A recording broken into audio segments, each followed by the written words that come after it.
Hi, welcome to spiritandtruth.tv. And I just pray that the Spirit would guide and lead us into all truth today.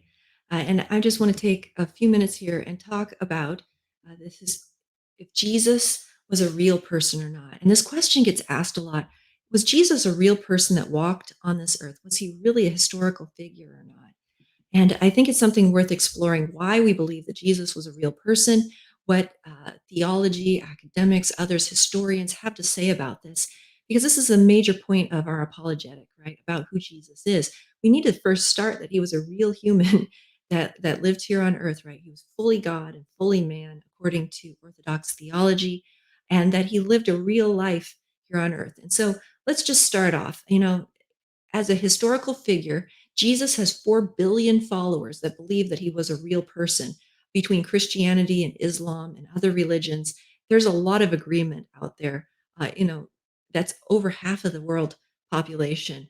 Uh, it's actually following a type of religion or a religion and has some theological framework that Jesus is real. Now, the other 3 billion might also, but just within those several groups of religious beliefs, Jesus is seen as a real historical figure.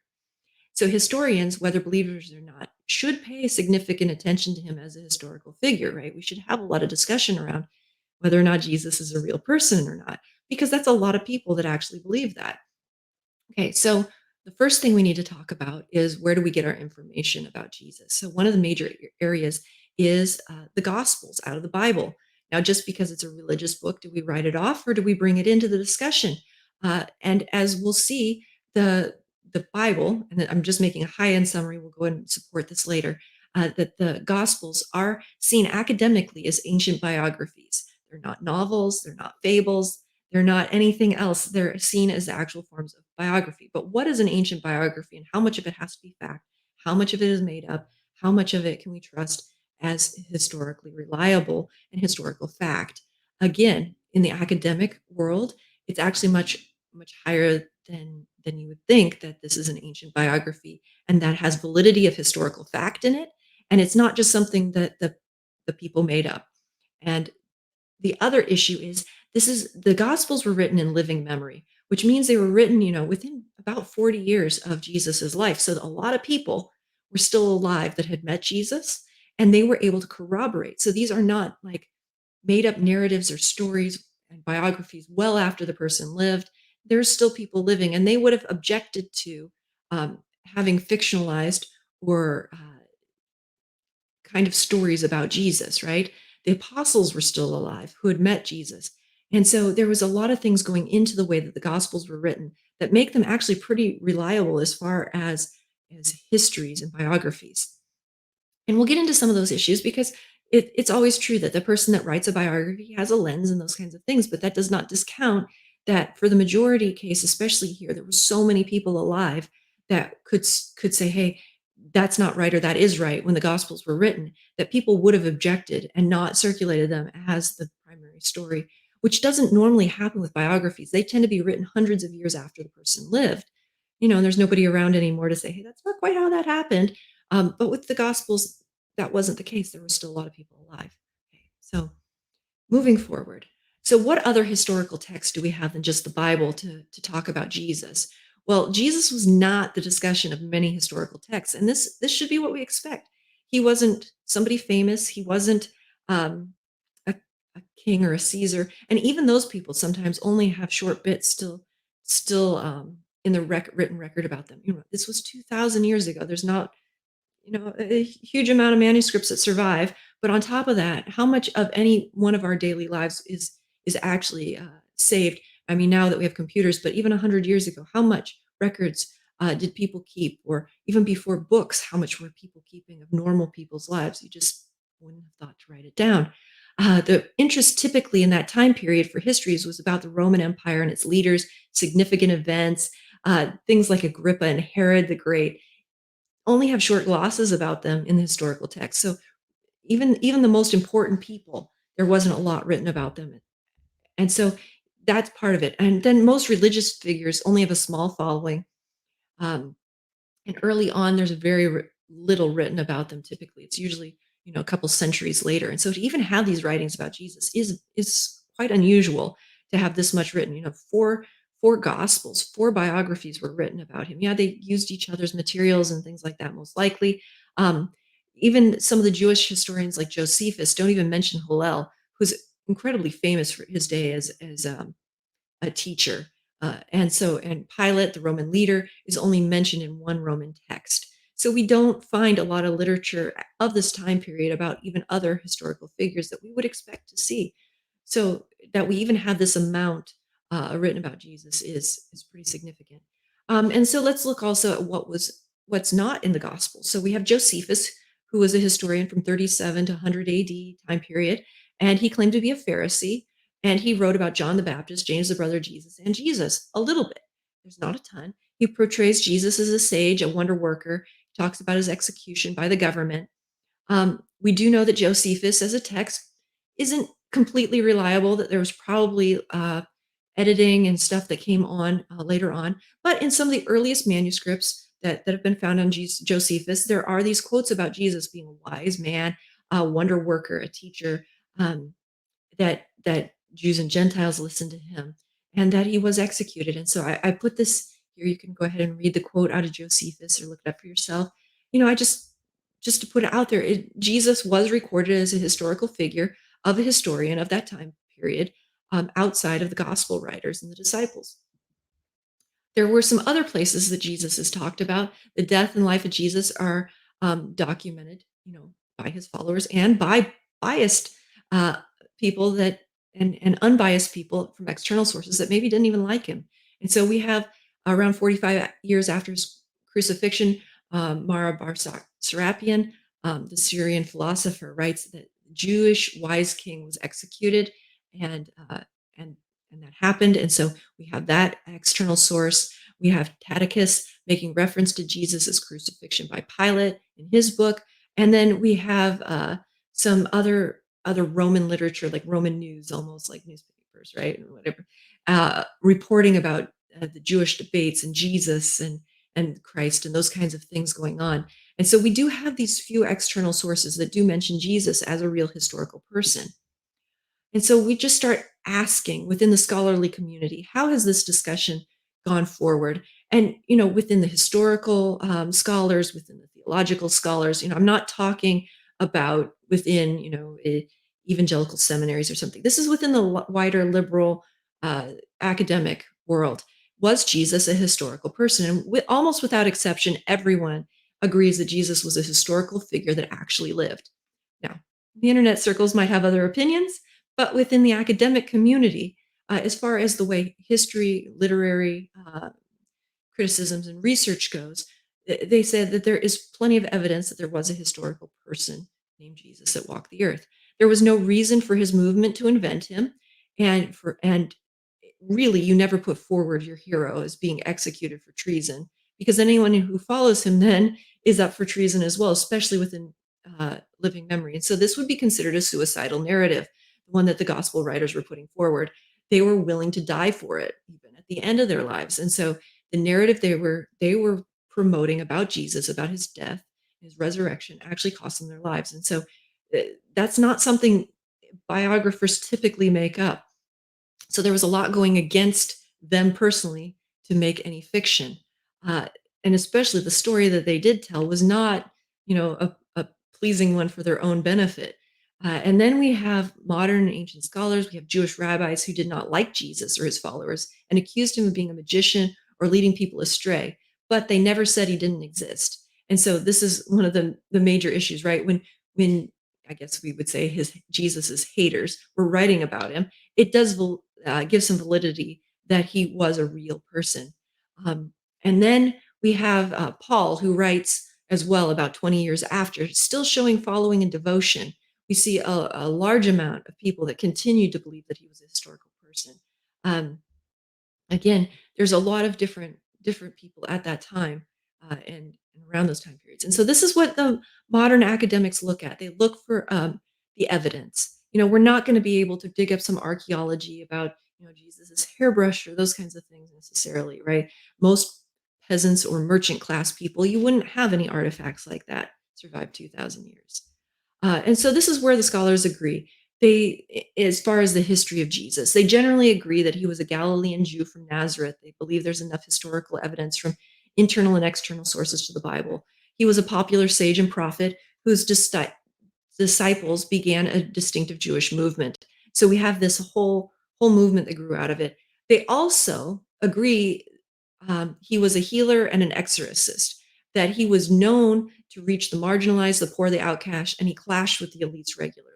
So he was known in his time period as a healer and an exorcist. Now, whether or not you have a worldview that believes in a healer and an exorcist, sometimes within these academic communities, is a different thing, but they believe that the people of that time believed he was a healer and an exorcist. Um, he entered Jerusalem near the time of Passover. He was crucified by Pontius Pilate, and the disciples claimed that he was raised from the dead. So his followers had these claims. And so this was agreed, right? His message was about the kingdom, and he favored the weak and the oppressed, and he had many followers. He claimed to have a prophetic spirit, and the Gentiles were being converted. Again, but then most scholars will throw in that they don't really believe that necessarily the words in the Gospels are verbatim from Jesus.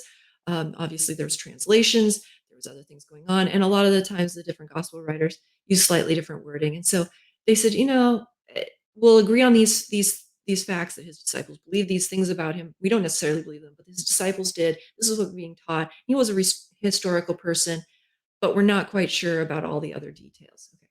So I just put this, that's part of where the scholars start to disagree, is exactly there's two sides, a minimalist approach. There's the Jesus seminars that believe almost nothing in the Gospels can be trusted as fact, that we don't have enough external evidence for any of the sayings of Jesus. And they basically boil it down, I think, about just one or two of the sayings they actually believe Jesus said. And then we get all the way to the conservative scholars who believe that every word that the gospel writers wrote, that came out of Jesus' mouth exactly, um, without any translational issues or anything like that. And so, or paraphrasing, where a lot of times a lot of scholars have kind of a moderated approach and believe that a lot of what was being said by Jesus was paraphrased by the different authors, or it was being the collection of facts aren't in chronology necessarily, that the writers were putting these together as they remembered them and they could, but they're highly reliable and have a lot of fact to them. And so there's these kind of uh, areas. You can be a minimalist and believe you don't quite trust the history, and you can go all the way to the maximalist side where you believe that every last detail is absolutely perfect quotes and those kinds of things. And so again, there's some room between that. Again, a lot of there's discussions, right? And so those are the things that still have those disagreements and those discussions where there's a set, right? The whole first slide of what they agree on about who Jesus is historical. But really nobody in the academic world is questioning whether Jesus was historical. They more are trying to ascertain and trying to decide on how much they believe in what exactly was written down and how all that worked. Was it chronological? Was it not? Were they verbatim sayings? And so that's really where the discussion ends up.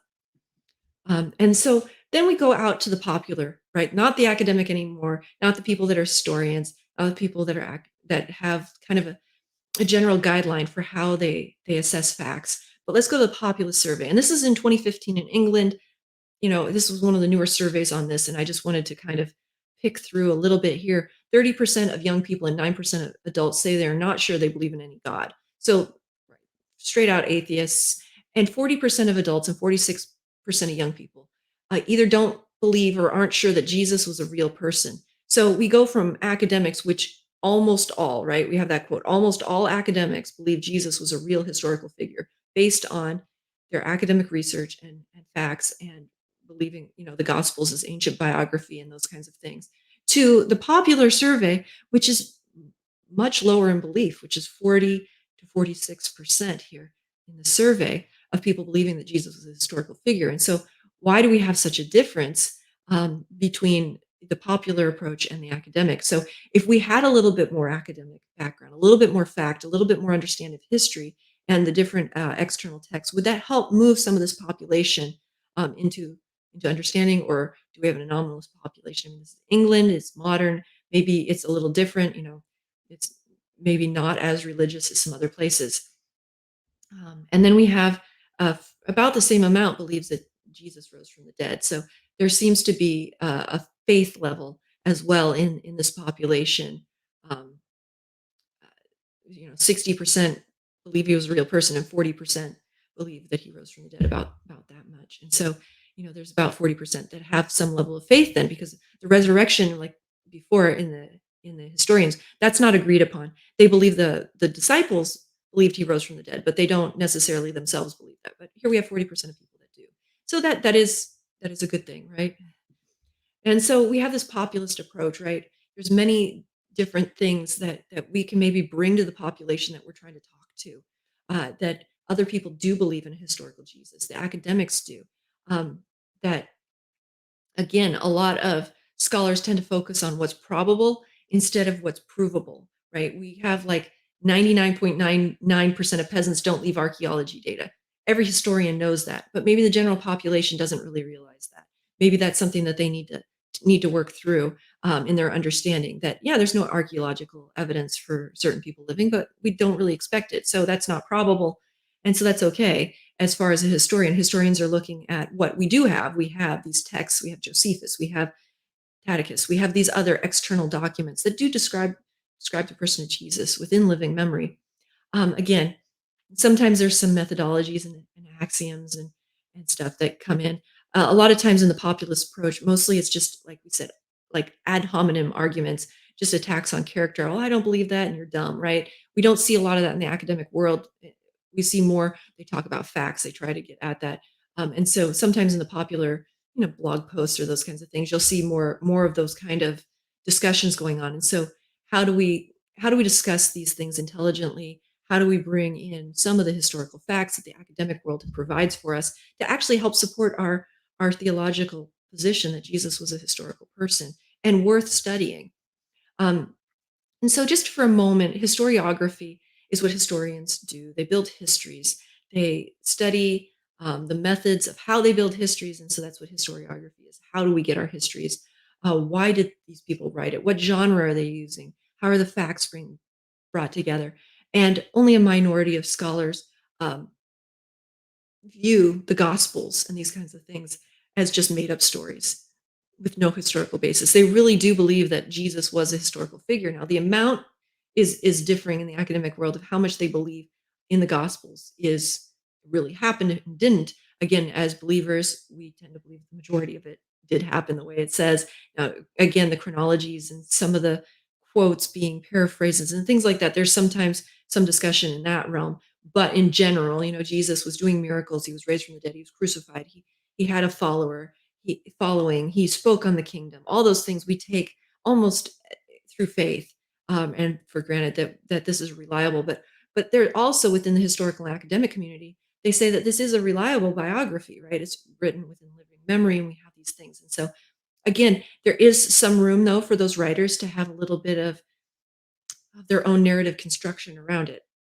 But they're not invented stories.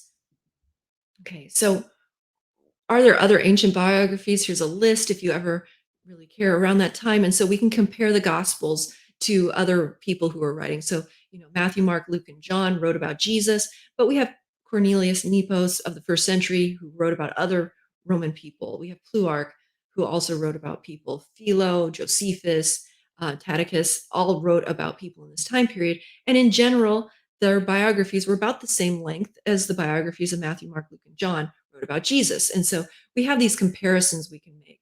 And again, most of them actually weren't writing their biographies in living memory. There was some amount of style at that time and literary construction and how they brought stories together and how much they could write. They might infer um, the character's thoughts and those kinds of things back then that maybe we wouldn't do today in a biography that they felt was okay. But these were not nearly later on. There'd be hagiograph, which are kind of more story driven about people, maybe elaborated a bit too much. That wasn't happening as much in this time period. In this time period, they actually were sticking a lot more to the facts and to the historical line, but not necessarily in perfect chronology. A lot of times there was kind of a story or moral that they was driving the reason they were writing.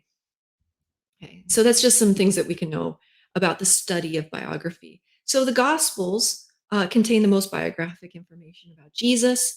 again, there's a lot of different ways we can come to those. And there's skeptics that approach the Gospels in a much more critical way, and there's people that come from it, in a lot more belief.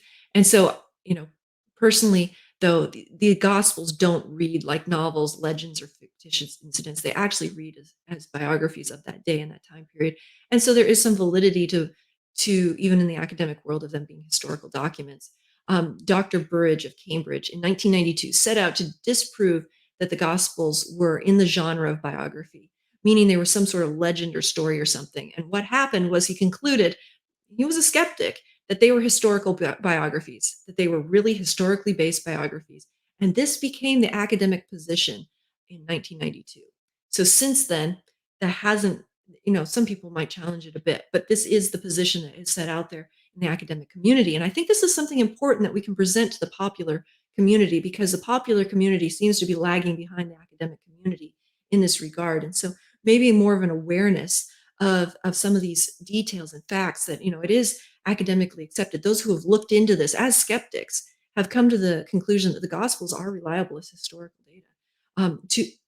To a certain extent, they wouldn't agree maybe as fully as most of us would in the theological, but to a major extent.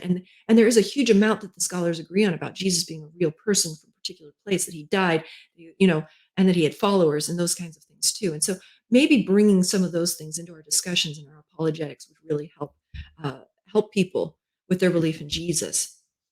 So just as a general conclusion, we have a lot of information about Jesus, where other people maybe don't. We have uh, other people that time period, right? And historiography is about what we can document and what we can, generally have good probability of surmising, right? History is not science or math.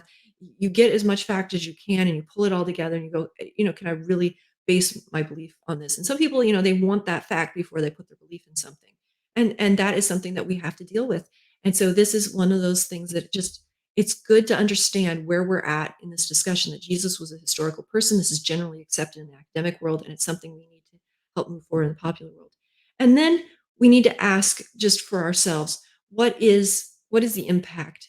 We see some of the early church fathers, and one of the major points they make is that Jesus was a real historical figure, and we know that his life had a deep impact on the communities that followed, right? We have this world that Jesus came into that was almost 100% pagan and idolatrous outside of the small Jewish community in the world. There was no other belief. Um, there were shrines, there were idols set up all over the place, next to wells and watering holes. People were dropping trinkets in for different gods and goddesses everywhere. And then 300 to 400 years later, we have like Athanasius writing, and he's like, the reason we believe in Jesus is because of the huge transformation that has come across the whole world. Look, all of these people that believe in Jesus, and where there used to be idols and shrines, now there's crosses and people, and we see healings and demons being exorcised or cast out of places, and we see churches being set up, and this entire world has changed um, into a completely different spiritual world now because of the transformation that Jesus has brought into people's lives. And that's where we bring this back to is Jesus, the historical figure, is important, but his in that our individual personal relationship with him is even more important that we bring into the discussion, because what he did in my life, he can do in your life, right? He saved me, he transformed me. I have this testimony. And so not we never want to just go after the historical facts, which are great, and we need those, and we need to discuss them, because the academics actually seem to be living more belief than the general population at this point about the historicity of Jesus. But then in our lives, as we present this to others, we have a huge testimony. We have the facts, right? We have who we were and who we are now before Jesus and after he's come into our lives. And so that becomes a major part. And so we don't want to just load people down with knowledge and head knowledge. They might come to that point where they believe the disciples believe that he died and rose again, but they need to come into that personal place where they can believe that he died and rose again. And that only comes because we've had belief in it, and we can show them our transformation. We can show them that the world has transformed from the idolatrous into the Jesus-centered world, where communities and society, they went from having those games. I call them games, but they were terrible. In the Colosseums where they were killing people regularly, brutality. We go to the movie and we watch fake fake violence, which I'm not advocating, but at the same time, they were going and watching people actually be killed. That was their pastime. They had a culture that radically transformed. That I'm just going to say, no, the whole world has not, but there is now this subset for the last 2,000 years that has changed dramatically from where it was to where it's come in morals and things. There's these communities that pop up from time to time, these national movements, these things that happen that we see flow because of what Jesus did back then. And that transformation is a major part of our apologetic as well. And so being both educated in the facts and having that reasonable defense for our faith that he was a historical person based on academic fact, but then also being able to give a reason for our faith based on personal transformation, societal change, and those transformations as we point people to Jesus is both important.